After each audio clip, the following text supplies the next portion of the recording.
76% approximately of employers are self-insured. Okay, so it makes a lot of sense. You have a lot more control because then you can control the moving parts. 65% of people in the US spend less than $1,000 a year on medical care.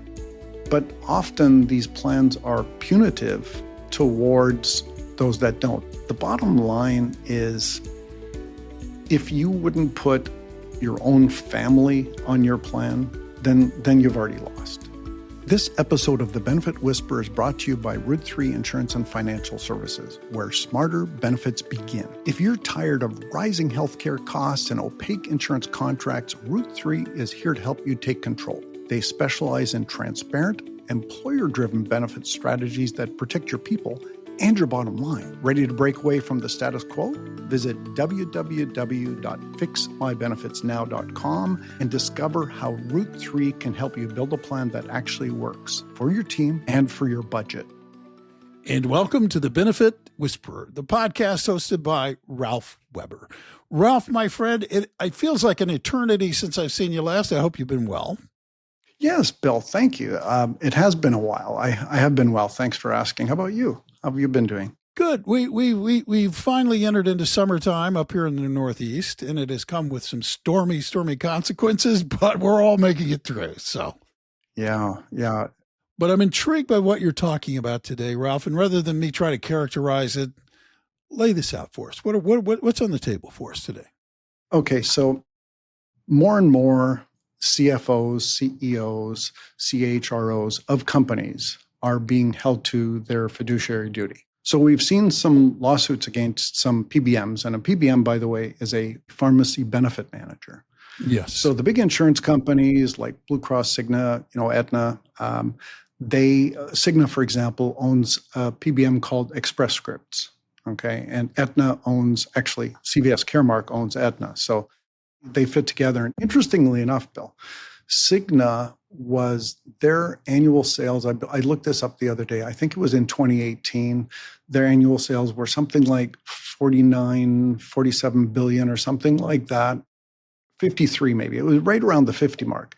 They bought Express Scripts for 67 billion. And the next year, their sales were 153 billion. They tripled. Okay. So these PBMs make a ton of money. Okay. Some of them, many of them, the big, certainly the big ones. So yep. With these fiduciary lawsuits, these class action lawsuits, people are starting to say, okay, look, I've got to take this more seriously. I've got to be a better steward of our, employer sponsored health plan. Okay. So I think those are all good things because, we all know the costs are, they're crazy, getting out of control. A family premium now, you can plan on spending $38,000 a year. I know every time you say that, it blows my mind. That's just so much money. Yeah. And the bankruptcies, like every minute a family declares bankruptcy. It's crazy. So what I want to talk about, and this is super important, is what I call it is moving from CFO to health plan architect, and really why an employer has to take the wheel.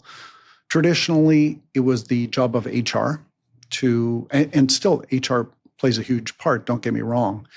But, the CFO and or the CEO has to take the wheel. So, brokers can be very helpful. Okay. Generally, I work as a consultant usually, sometimes as a broker is smaller, but a consultant is more important now. But even the broker or consultant does not have fiduciary duty. Okay. The company themselves do. Okay. So it's really, really super important. So, the broker is important, the consultant, but you really have to sort of build a team around that. Yep. And, benefit transformation, is something that's doable, that's achievable. So PPOs, we all know, is Preferred Provider Organization, and it's a network of doctors. Okay, so right now, most health plans in America, not outside of Medicare and Medicaid, the big insurance companies, et cetera, will work on a network, Blue Cross network, Aetna, United Healthcare, et cetera. So within the network, and we've talked about some of the variations in pricing, as much as 3,000% for the same procedure. Same holds true with the PBMs, the drug pricing. Okay. Hundreds and thousands of percent of variation. Okay. Now, if your plan is fully insured, okay, then you're not even going to see that. Okay. You're just going to see a premium every month. At the end of the year, you paid your premium. They paid, hopefully, most of the claims. Yep. But just earlier this week, I was talking to a company in Vancouver, Washington. They've got about 107 people on their plan. They're fully insured. Their premium for the year was just over $900,000, and their claims were about $450,000. Okay. So half of the premium roughly. Okay. Now, because they're fully insured, they don't get money back. So that is an ideal employer that should be self-insured. 76% approximately of employers are self-insured. Okay, so it makes a lot of sense. You have a lot more control because then you can control the moving parts and the pieces. So having that ideal structure will give you more control. I have a really quick question here. Sure. Because you went from talking about fully insured companies to the value of being self-insured. What is the difference between being fully insured and self-insured, Ralph? So with the Affordable Care Act, when it passed, what the Affordable Care Act said is that for companies under 50 employees, you have to be guaranteed issue regardless of health conditions. Okay, so the insurance companies all increased their premium because they knew they couldn't, change the rate based on the health of the people. And we all know, like, if you buy life insurance and you're super fit, you're going to get a better rate Right. than if you're not super fit, if you're overweight, if you're a smoker, et cetera, et cetera. So with a self-insured employer, the employer, usually through a third-party insurance administrator, pays the actual claims, okay, but only up to a limit, okay? Depending on the size of the company and the risk tolerance of the company, the plan purchases what's called stop-loss insurance. And there are two kinds of stop-loss insurance. One is on the individual, and the other one is on the company as a whole.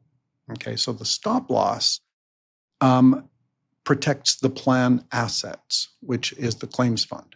Okay, so a good analogy to make is it's kind of like the difference between leasing a car where you might have these mystery mileage charges when you return it to owning the vehicle. And then you decide who drives it, where they drive it, and then at the end of your payments, once you've paid it, you've got some equity. Okay.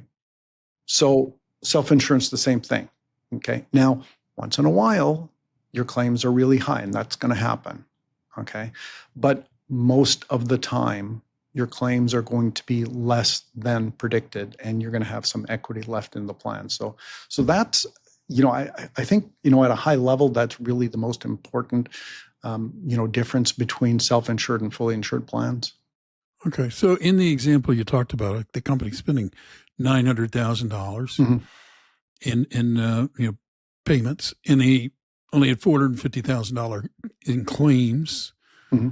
They would get some sort of refund. I don't know if they get the full, 450, but they would get some money back, right? Is that what you're saying? Yeah. Yep. Absolutely. And generally for smaller companies, and you and I did an episode a while back on level funded health plans. Yes. Okay. With level funded, the employer pays the maximum claims liability. And then at the end of the year, the expectation is that they get some money back or they roll it over to the next year.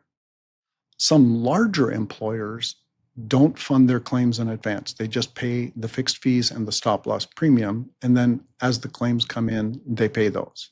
Okay. So they get to keep their money in the bank. But the larger the group, the more predictable the claims are. Okay. If you have a group with 10 people, you never know. I mean, one, sick person, cancer case, kidney failure is going to, be catastrophic for a 10-person group. But a company the size of Walmart with a couple million people, it's nothing, right? So that's why it's important to design the stop loss just right so that it protects your plan. Okay.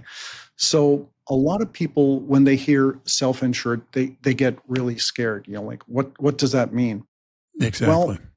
Well, it's actually, it's projecting expenses and it's kind of like taking a calculated risk with, with lifeguards. Okay. Or, safeguards are the stop loss insurance. So that protects you, right?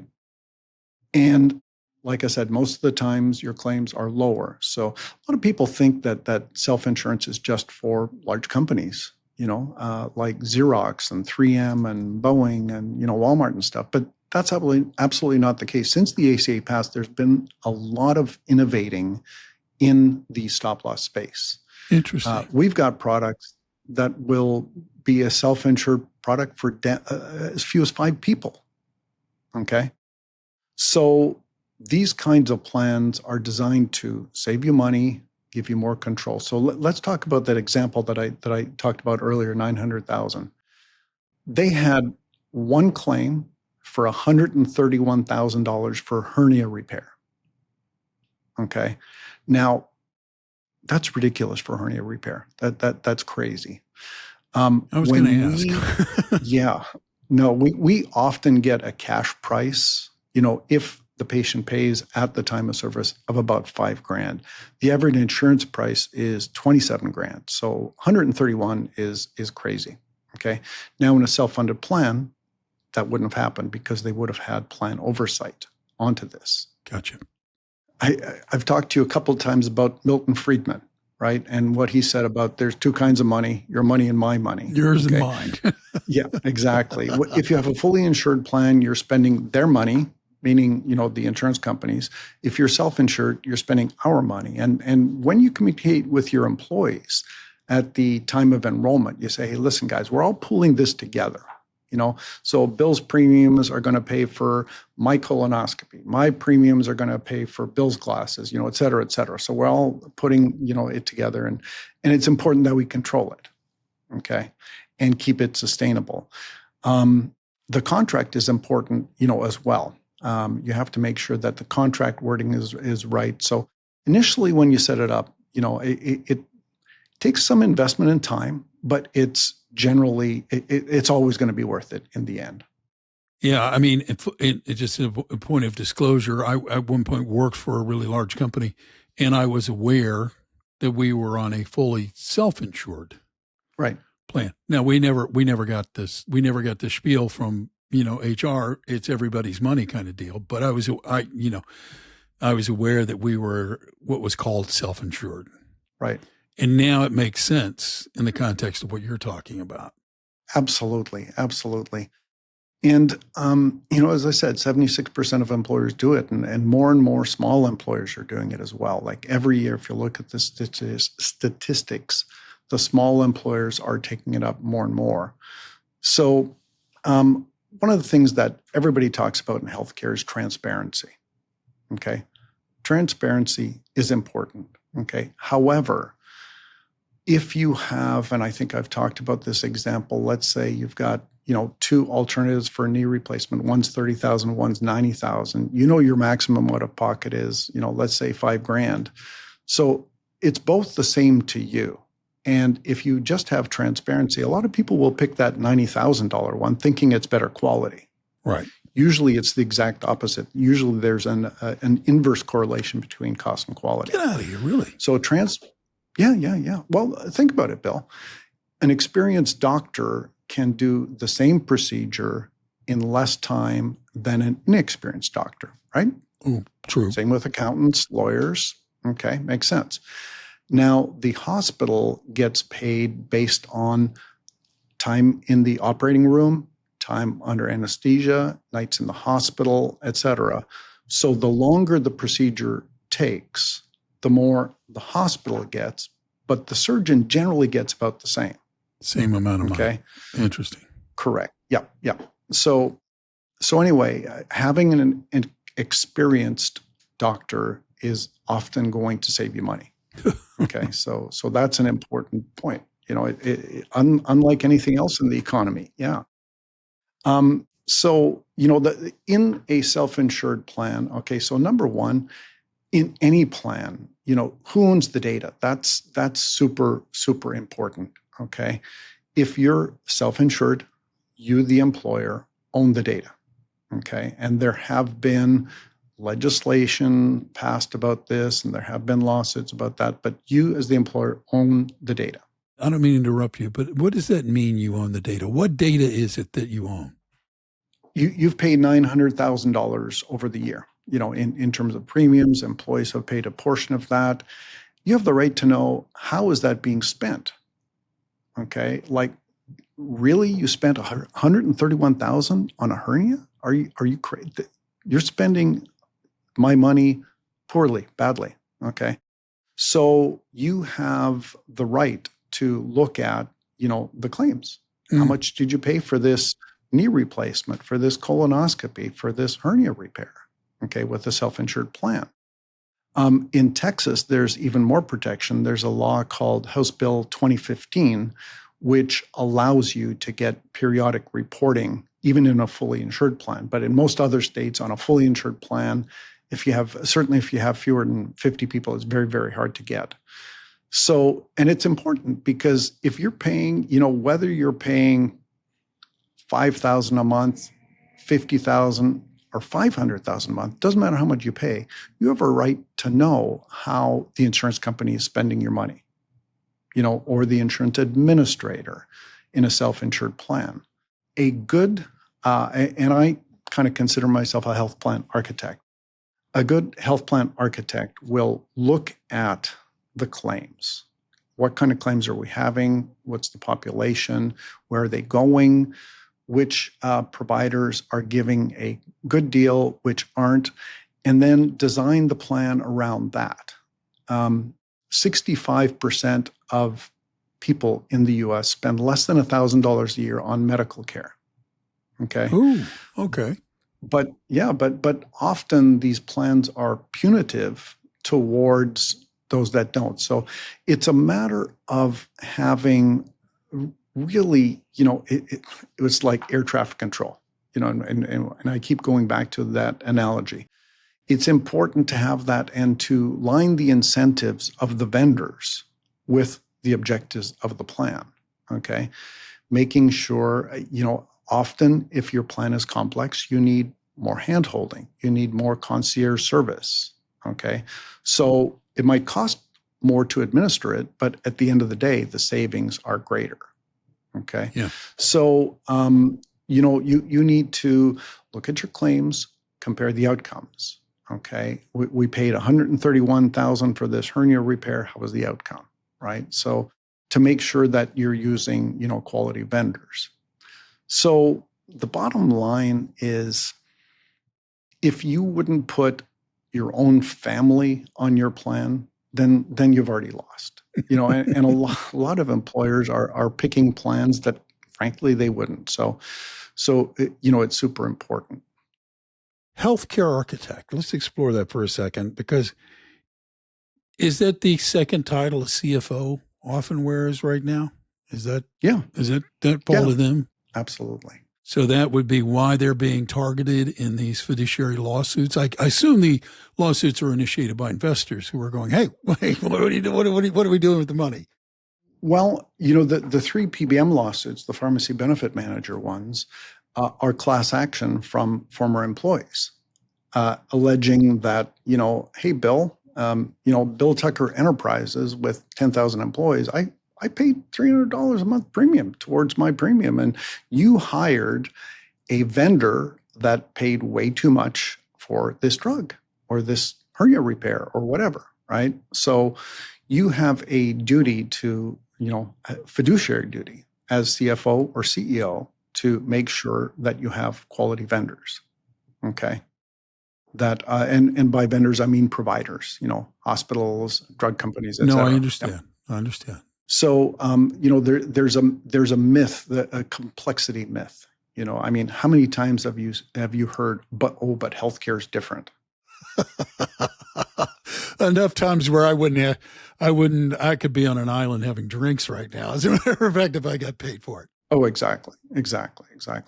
But it's a myth. It's designed to be complex, first of all, okay? Because there are so many, people profiteering, from that. So I want to talk to you a little bit here about a platform that we have built, okay? Now, I think everybody could understand the fact that if you pay cash for something at the time that you buy it, receive the goods, receive the service, cash in hand is better than bill somebody else, bill a third party payer and get your money in 30, 60, 90 days, argue back and forth, et cetera, right? So cash at the time is important. Now, if you're using a Visa or MasterCard, there's a fee and there's a risk of chargeback, right? So that's not cash in the bank. It's not on your balance sheet yet, okay, when you receive it. So what our platform does, and it's called MediPay.ai, okay, the MediPay platform, what it does is it truly allows the patient to be self-pay when they go to the hospital, okay? Because the infrastructure, the administrator already has the price of the procedure, whether that's pre-negotiated, direct contract, single case agreement, okay? They've got the price for this procedure that's been agreed upon. You, as the patient/employee, get a voucher, and it says, okay, Bill, you're going to ABC Hospital for a knee replacement. You take that voucher with you. It's got a barcode on it, or you pull it up on your phone. They scan this barcode and boom, cash in the bank. Okay, so you're going to get a better price by doing that. I can understand that. I can understand the logic of that. Is that gaining in popularity? I would think it would be. Yeah, it is. Right now, it's still sort of a niche market. It's a small slice because the country is so dominated by the big players that they don't want to do this. They, with the Affordable Care Act, there was something called the medical loss ratio that said they had to pay 80% of the premium in actual claims for individuals and small groups, 85% for large groups. So if they only have 15 to 20% margin to run the plan, pay the expenses, pay the premium taxes and the profit, there's no incentive to keep the cost down. They want to have higher costs because right. 15% of $1 million is more than 15% of 100,000, right? So they want to drive up the cost. Self-insured employers want to do differently. So, again, when I talked about aligning incentives, that's another thing. How do you pay your broker or consultant? Sometimes with a small fully insured group, there's no option. That it's just built in, right? It's baked in. You can't really negotiate it. But for self-insured plan, often you can. So that incentive should be aligned with the company objectives, decreasing costs, increasing quality, providing better service, et cetera. Great. So MediPay.ai fits into the market for the self-insured companies in a beautiful way, doesn't it? Yeah, absolutely. Absolutely. And there are so many services that, if you don't own the data, you don't look at it, you don't see what your plan is paying for an MRI, for a colonoscopy, for a hernia repair, et cetera, et cetera. I mean, let alone the big claims and the big drug claims. You just don't have that visibility. So you have to, number one, you have to insist that you own the data. You have to look over it, get a good consultant/broker, okay, and then talk about how we're going to design this plan. Healthcare costs, Bill, as you know, second biggest cost for most companies. And we talked about the fact Starbucks spends more on healthcare than coffee beans. I mean, it's... Which blew my mind. Still blows my mind when I think about it, Ralph. That's just, That's frightening, actually. It is. It is frightening, Bill, especially given that our outcomes are, they're not the top in the world, okay, in terms of healthcare outcomes. In terms of value, we're spending almost double what most other countries are for healthcare, but we're not getting double the outcomes, and we're bankrupting people, we're bankrupting employers, employees, real people. So it's super important, and most companies have CEO, a CFO. Smaller companies might be CEO and a controller or whatever, but there is a person that's in charge of the finances generally. But a health plan can be a company within your company. If you consider that the average spending on healthcare per employee is about $16,000 per year per employee. That's given that there's some single employees, some family, et cetera. Family's about, as I said earlier, about 38 grand. But what that means is if you have 100 people, you might be spending 1.6 million a year. Okay, now that's really high. Okay. And most of my clients are spending considerably less than that because they take a lot of time, architecting the plan and building it to be more efficient and more friendly to use. So that's super important. But if you talk about that kind of money, okay, so you've got a company with 100 people, you're spending anywhere from 1 to 1.5 million. Who's the CFO of your health plan? That's the question employers should be asking themselves. Bob is the CFO of my company, but who's the CFO of my health plan? And often they don't have that. So, it's important, Bill, to have a good plan that works for your employees, that works for the employer, that balances these incentives. It's important to have a good broker and or consultant, and it's important that you maintain the fiduciary oversight and work with this person, look at the claims, examine the claims, make sure that the money is being spent efficiently. And that, just to provide a naked self-plug, is what you do. That is what you do. Yeah, exactly. You wouldn't let just a payroll vendor run your payroll and not check it, right? God forbid, So no. Is healthcare any different? It shouldn't be. It shouldn't be. No, it shouldn't. And to your point, if anybody's listening to the podcast and want to have a conversation with you about this, maybe they're a small to medium sized company and they've never considered the benefits of being self-insured before. What is the best way for them to initiate a conversation to see maybe if a further relationship might be beneficial to them? Yeah, absolutely. And we provide a no obligation consultation to start with. We find out what you're doing now, how it's working, how much you're paying. We kind of benchmark it for you. So you can reach me by emailing ralph@thebenefitwhisperer.com or call 832-924-3330. And like I said, we provide a complimentary consultation, look at your plan. And then if we get deeper into the weeds, of course, we'll really analyze the claims and design a whole custom health plan for you. It's interesting. And if they're having that conversation with you, would it be appropriate to ask about MediPay.ai or not yet? Yes, absolutely. Yeah. We are more and more becoming a part of plans so that they can have the advantage, the discount advantage to paying at the time of service. And, Bill, most people couldn't front the money for a knee replacement. As a guy who had a knee replacement, I'm going to tell you no. That's right. Yeah. Something like an MRI and X-ray, it's going to be, X-ray is going to be under $100. MRI is usually going to be $400, $500, $600, $700. It's not super expensive.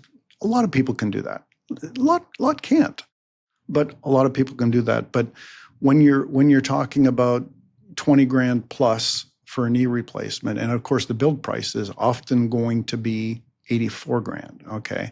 That's not what anybody pays, but that's the bill you see. So fronting, 20 grand even Yeah, you can't do that. So MediPay is a way to allow the employee to be self-pay, but the company's paying. That is great. So if you're planning on contacting Ralph, remember that when you have the consultation and when you talk about this, because as Ralph has noted many, many times over and over again, and it always stuns me every time, healthcare costs are huge, and they are a massive part of your budget. And it's an area where you can, despite maybe the myths, you can do something about them. Yeah. To your benefit as an employer and to your employees' benefits as people who work for you, because I have no doubt that you want to take care of the people that work for you. So right. And Bill, not only can you, but you have to, because you are the fiduciary of your health plan. What a great point to end on. So you have a responsibility. The other thing you can do right now is, if you're not a subscriber to this podcast, hit the follow button. The value of that is by becoming a subscriber. Every time Ralph drops a new episode, you can listen to that and see if he offers you some additional insight into what you're doing and how you're trying to manage your budgets. And, I would also ask that if you find the podcast good, you find it useful, helpful, tell people about it, please. Word of mouth promotion is the most important kind of promotion that we can give these days. And we would certainly thank you for taking the time to share your enthusiasm for the podcast. Absolutely. Absolutely, Bill. And so until next time, I'm Bill Tucker on behalf of Ralph and everybody at the Benefit Whisperer. Thank you for taking the time to listen today. We appreciate it. And we'll catch you back here next time. Thank you for listening to the Benefit Whisperer podcast. Click the follow button to be notified when new episodes become available. Looking to reach out? Visit our website at www.thebenefitwhisperer.com or give us a call at 832-924-3330. And don't forget to click the follow button to be notified when new episodes become available. The information covered and posted represents the views and opinions of the guest and does not necessarily represent the views or opinions of the Benefit Whisperer. The content has been made available for informational and educational purposes only. The content is not intended to be used as a substitute for professional investing advice. Always seek the advice of your financial advisor or other qualified financial service provider with any questions you may have regarding your investment planning.